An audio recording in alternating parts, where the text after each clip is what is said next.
Bueno, siguiendo con nuestro curso de capacitación y actualización de personas de las Fiscalías de Cuentas, Mejor Control, Mejor Gestión Pública, vamos a empezar hoy con el punto número 4 de control de cargos de responsabilidad, ya que en las clases anteriores fuimos viendo rendiciones de cuentas de fondos públicos, las fiscalías revisoras de cuentas, elementos básicos de la rendición de cuentas, y ahora vamos a ver control de cargos de responsabilidad. El punto 4 habla específicamente de cargos de responsabilidad, pero estos cargos de responsabilidad se pueden referir tanto a cuentas provinciales como cuentas municipales y también otro tipo de cuentas como subsidios, subvenciones y cuentas especiales o cajas recaudadoras. ¿Qué es lo primero que vamos a hacer cuando vemos control de los cargos de responsabilidad o de los ingresos que tiene el organismo? La verificación del saldo de responsabilidad anterior, es decir, si partimos del primer mes será 0 y si no será un acumulado de meses anteriores. Constatación de los ingresos rendidos con la documentación respaldatoria y los depósitos bancarios. Importancia de la debida correlatividad de los comprobantes de recaudación. Análisis de la correspondencia de los conceptos recaudados con el cálculo de recursos y el seguimiento de los ingresos no contabilizados y el análisis de lo dejado de recaudar. Es decir, todos estos son los puntos que vamos a tratar de explicar brevemente para poder seguir adelante con nuestro curso. Lo primero que vamos a encontrar va a ser en las cuentas provinciales, según la normativa del digesto del Tribunal de Cuentas, resolución 4, número 2, rendición de ingresos, legajos, y esos legajos van a estar clasificados en legajo A y legajo B. Según el digesto, tanto el legajo A como el legajo B deben contener documentación referente a la recaudación. Ahora bien, en la práctica podemos ver en el Tribunal de Cuentas que por lo general los organismos presentan el legajo A con información mensual de ingresos, mientras que los restantes legajos B, del 2 en adelante pueden ser varios, incluso muchas veces llegan a ser 20, 30, se refieren prácticamente solo a egresos. Pero bien, el digesto habla de que debe haber un legajo A y un legajo B que tengan información. El legajo A, ¿qué va a tener? La información mensual por cuentas bancarias, separadas por distintas cajas recaudadoras que tenga la jurisdicción.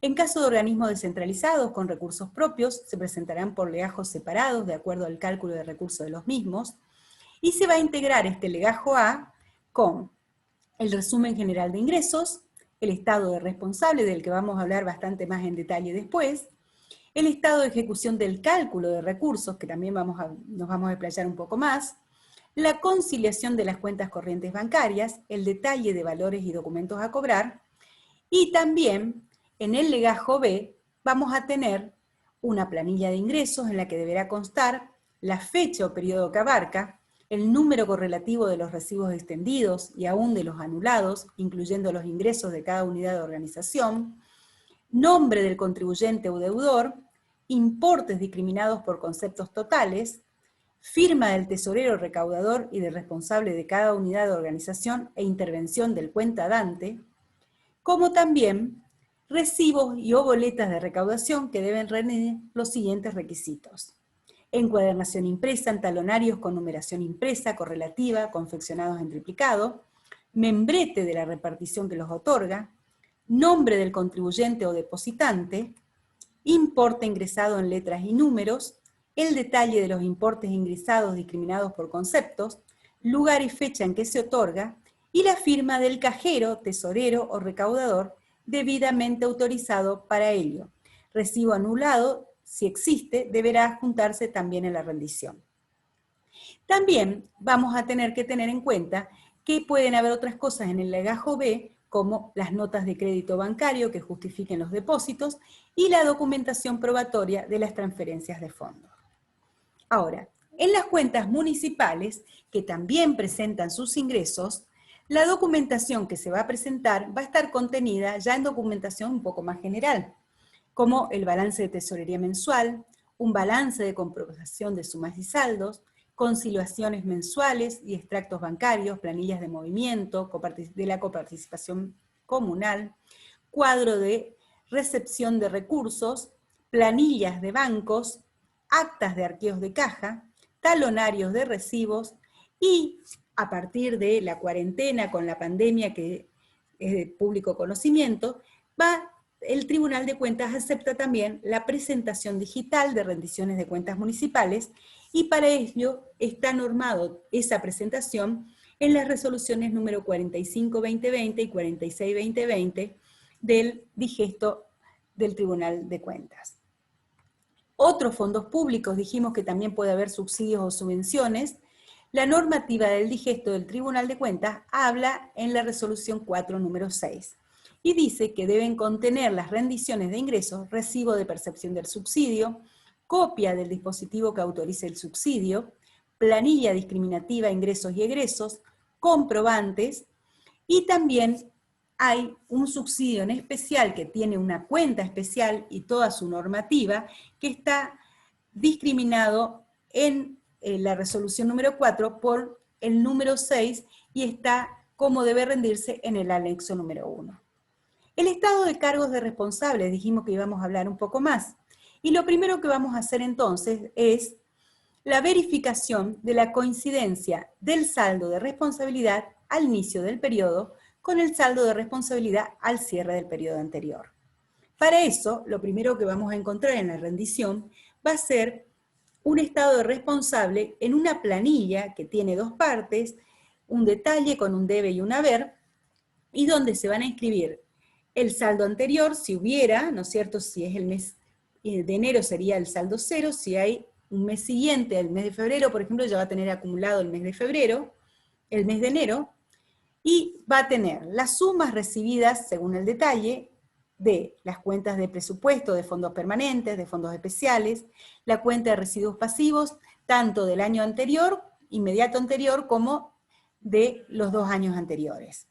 También vamos a tener las inversiones o resúmenes de gastos rendidos, cuenta de presupuesto, cuenta de residuos pasivos, los reintegros, si los hubieres, de la cuenta de presupuesto como de los residuos pasivos, y por último va a haber un saldo pendiente de rendición de aquello que todavía no está la rendición realizada para este periodo, donde vamos a tener el efectivo según el arqueo, el depósito bancario, los documentos en cartera y otros valores.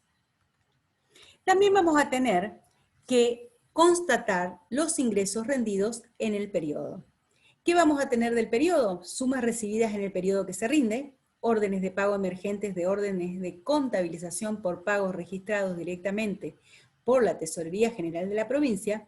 Estas órdenes de contabilización, por lo general, representan fondos que van de la Tesorería directamente al organismo que los recibe, sin pasar previamente van directamente a la cuenta sin pasar por el organismo, pero su contabilización igual debe hacerse efectiva, por lo tanto simplemente entra al organismo una orden de contabilización. También tienen que aparecer en la rendición. Ingresos de fondo de terceros si los hubiere y otros ingresos. Podríamos sintetizar todo esto entonces en, por ejemplo, una planillita donde digamos los ingresos y la documentación respaldatoria que tenemos. Hasta acá dijimos, puede haber transferencias de tesorería general de pedidos de fondo, que pueden ser provenir de rentas generales, fondos especiales, fondos permanentes y residuos pasivos. Puede haber recursos propios como ingresos, cajas recaudadoras. En las cuentas municipales los ingresos provendrán de tasas municipales, de servicios prestados, de la coparticipación provincial y nacional, de aportes no reintegrables, los famosos ATN, ingresos de capital por el uso de créditos o reembolso de préstamos o ventas de activos fijos. Y por último, los ingresos también pueden ser rendidos por personas físicas y entidades que reciben ONGs, organismos no gubernamentales, que reciben subsidios y subvenciones. ¿Cuál va a ser la documentación respaldatoria en todos los casos? Para las cuentas provinciales, la comunicación de Tesorería General del depósito orden de entrega. En el caso de los recursos propios y cajas recaudadoras, recibos y boletas de recaudación manuales y electrónicas. En el caso de la cuenta municipal es planilla de movimiento de coparticipación comunal emitida por el banco, recibos de recaudación, planillas diarias de ingresos, planillas de banco, constancia de transferencias electrónicas, y en el caso de personas físicas y organismos no gubernamentales, instrumentos legales por el cual se le otorga y el recibo firmado por el beneficiario. ¿Qué vamos a hacer con toda esta documentación respaldatoria? Compulsarla con resúmenes bancarios, control de correlatividad y cumplimiento de normas de facturación, de AFIP y de GR, compulsar con resúmenes bancarios y planillas de banco, y también realizar el control de los recibos de recaudación que en su caso pueden estar en talonarios que deben estar correlativamente numerados. Esto entonces sería la primera parte de esta clase donde hablamos de los ingresos, cómo se presentan y la documentación respaldatoria. Bueno, tal cual como acaba de explicar Graciela, ella habló del control de los cargos de responsabilidad desde el punto de vista financiero y desde el punto de vista de su control a través de la documentación que exige la presentación de acuerdo a la normativa del digesto del Tribunal de Cuentas. Pero acá no acaba nuestra tarea. Nuestra tarea también es controlar el cálculo de recursos, o sea, el controlar desde el punto de vista presupuestario. ¿Qué es el cálculo de recursos? El cálculo de recursos es el estimado que se hace en cada ejercicio financiero en la ley de presupuesto. La ley de presupuesto establece la estimación de los recursos para atender las erogaciones que se fijan para ese ejercicio. En función de ese cálculo de recursos que se establece en el presupuesto, nosotros tenemos que hacer el control presupuestario. O sea, que se cumpla lo que se establece en la ley de presupuesto. Entonces, ¿qué se confecciona? Un estado de ejecución de cálculo de recursos. ¿Qué es un estado de ejecución de cálculos de recursos? Es un cuadro con el detalle por rubro de ingreso, detalladamente qué tipo de ingresos siguiendo el ordenamiento establecido en las planillas de cálculo de recursos presupuestarios. En esa planilla, ¿qué constará? Primero, lo calculado, o sea, lo que figura en la ley de presupuesto. Segundo, la recaudación anterior, si se trata, por ejemplo, de febrero en adelante, porque en enero sería cero, en febrero sería la de enero, en marzo sería la acumulada de enero y febrero. Lo recaudado del mes propiamente dicho que se está presentando la planilla. Y la recaudación acumulada, o sea, la sumatoria de lo que se recaudó, la recaudación anterior, más la recaudación del mes. Finalmente, en una última columna figura el superávit o déficit a esa fecha, o sea, la diferencia que tenemos respecto a lo calculado y la recaudación acumulada. El porcentaje que ésta representa respecto a lo calculado será o un superávit o un déficit. Para que tengamos una idea más práctica y puedan verlo concretamente, acá saqué una copia de una página del cuadro de recursos que figuran en el presupuesto de este año. La ley de presupuesto, la ley 7, número 88. Como pueden ver, acá están clasificados de acuerdo a una clasificación económica, primero en recursos corrientes, en recursos de capital, y después tenemos, de acuerdo a su origen, de jurisdicción provincial, de jurisdicción nacional, y después también tenemos clasificado por el tipo, tributarios, no tributarios, y los nacionales, como ven, coparticipación federal, coparticipación vial, regalías, otros. Esto es un resumen de todos los recursos estimados para el año 2020. Como podemos ver acá, esta cifra total, este es el universo de control nuestro.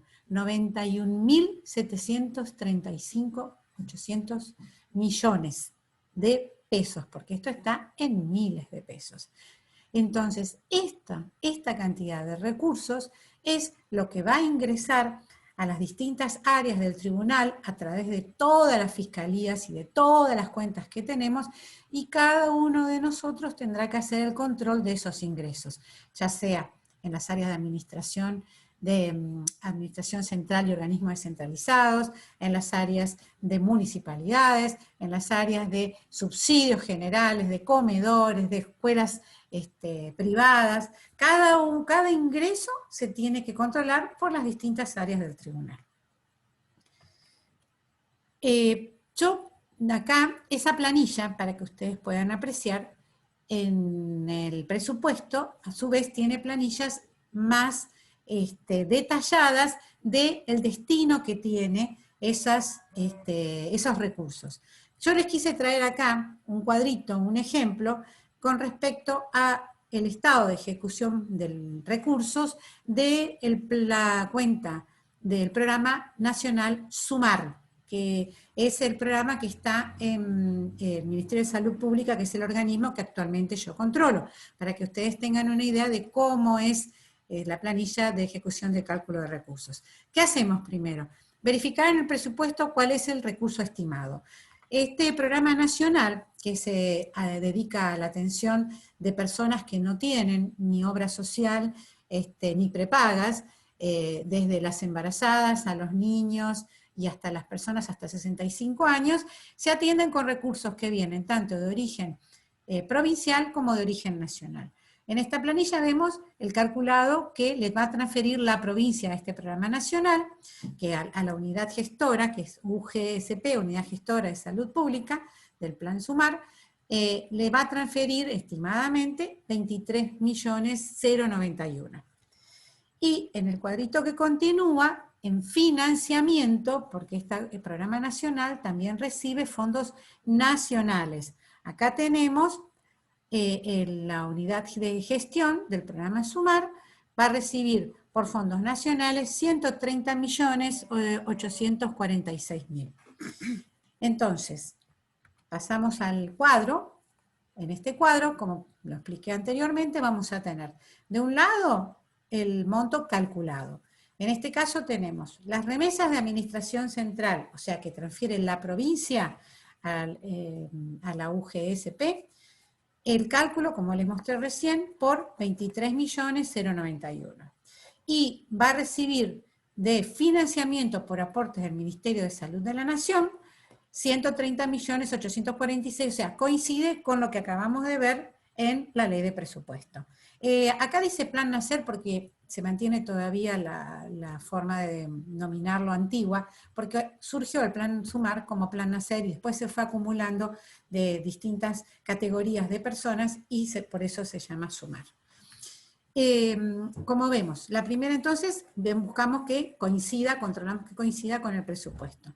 En la segunda columna ponemos la recaudación del mes anterior. Yo como puse de ejemplo agosto del 2020, esto es a julio del 2020.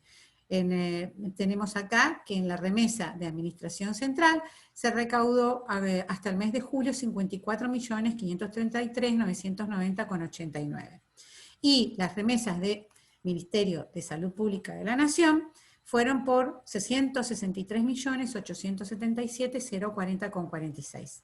En la recaudación mensual, como vemos, de remesas de Administración Central no hubo transferencias, pero de remesas de la Nación sí se ejecutó el recurso por 123.507.268,01.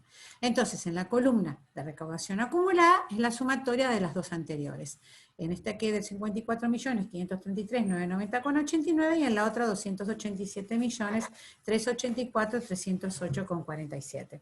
Vemos que acá hay un ítem más que es remanente de ejercicios anteriores. ¿Por qué? Porque en este programa nacional, con una finalidad totalmente específica, lo que queda del ejercicio anterior se transfiere al siguiente.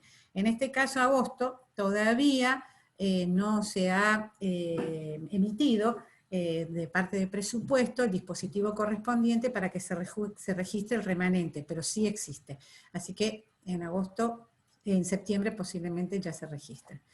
Acá, uno de los controles más importantes que tenemos que ver es la recaudación acumulada respecto al cálculo, a ver si se está cumpliendo con la recaudación. En este caso vemos que tenemos superávit. En el primer ítem de remesas de Administración Central tenemos un 36% de superávit y en el de aportes de la Nación de un 19%. O sea que en total este programa nacional tiene un 22% de ejecución de superávit de cálculo de recursos. Esto se explica porque por el tema del COVID, el programa de emergencia sanitaria, se está enviando, como verán, muchos recursos, más que los estimados, para la atención de la pandemia. Bueno, otro de los puntos que hace al control de los cargos de responsabilidad es el seguimiento de los ingresos no contabilizados. Y esto es sumamente importante e incluso está contemplado en la Ley de Contabilidad. La Ley 7, número 11, en el artículo 35, le da la responsabilidad a los agentes encargados de la recaudación de lo que no recauden, salvo que demuestren que no hubo negligencia de su parte. O sea, legalmente son responsables si dejan de percibir sumas que tienen que ser recaudadas. También es muy importante que tengamos en cuenta, para nuestro control, que el artículo 37 de la Ley de Contabilidad establece que los recursos que se registran contablemente por los conceptos son los efectivamente ingresados hasta el 31 de diciembre de cada año. ¿Qué significa esto? Que en los ingresos nos regimos por el sistema de lo percibido. Bueno, continuando con el control de los ingresos no contabilizados, cuando nos referimos a las cuentas provinciales, ¿cómo podemos hacer los controles? Bueno, nos podemos basar en la documentación de la rendición. O sea, verificamos las planillas de movimientos de fondos y valores, que en su momento ya fue explicado con movimiento financiero. Las podemos compulsar con las planillas de cargos que surgen del sistema de movimientos de fondos y valores, con la documentación respaldatoria que nos presentan y con los créditos de las cuentas bancarias. La documentación respaldatoria son los comprobantes que tenemos por las transferencias de tesorería o por los recibos de la recaudación que por ejemplo, tienen cada una de las cuentas, y principalmente nuestro control se basa en la comparación con los créditos que aparecen en cada una de las cuentas bancarias que nos están rindiendo. Por eso tenemos que tener mucho cuidado en la realización de la conciliación bancaria, porque en la conciliación bancaria, ¿qué surgen? Surgen diferencias entre los saldos de los extractos bancarios y los saldos contabilizados, o en el registro contable. Esas diferencias nosotros tenemos que hacer el seguimiento hasta el cierre del ejercicio, que tienen que desaparecer, tienen que coincidir los saldos. En este caso, cuando existen diferencias, hay que verificar que al ejercicio siguiente, en el periodo siguiente, se registren. Por ejemplo, suele suceder que a veces refieren transferencias el último día hábil y no tienen tiempo en el sistema de movimiento de fondos de registrarlo. Entonces, en el primer día hábil del mes siguiente tienen que estar registrados. Bueno, después con respecto a las cuentas provinciales, se hace exactamente, municipales, perdón, se hace exactamente el mismo control con la documentación que nos rinden. O sea,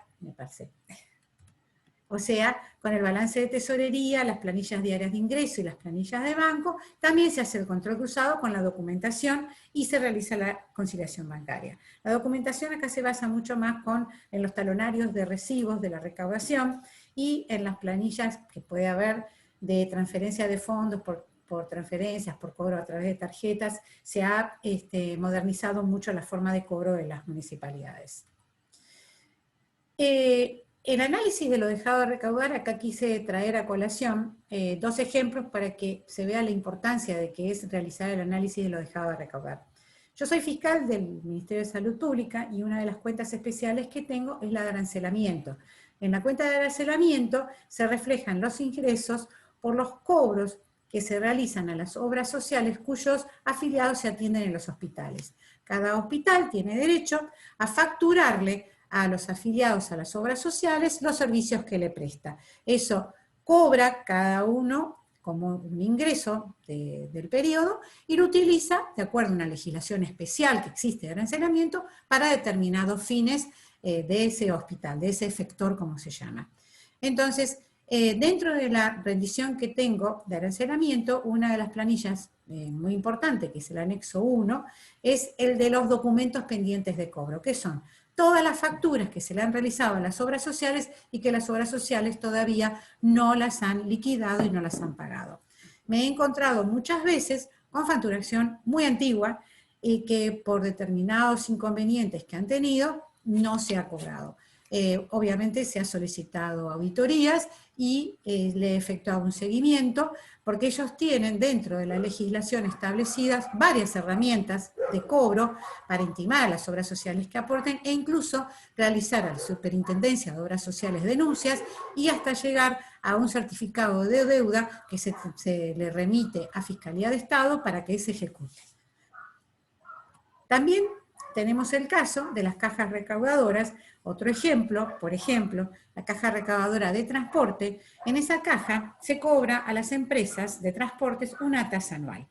El fiscal que estudiaba la cuenta verificó que existía una suma muy significativa de deuda de estas empresas que no estaban pagando la tasa correspondiente. Solicitó una auditoría y a través de esa auditoría se vio cuál era la situación, por qué estaba ese crédito a favor del Estado, y se realizaron recomendaciones para que se logren cobrar.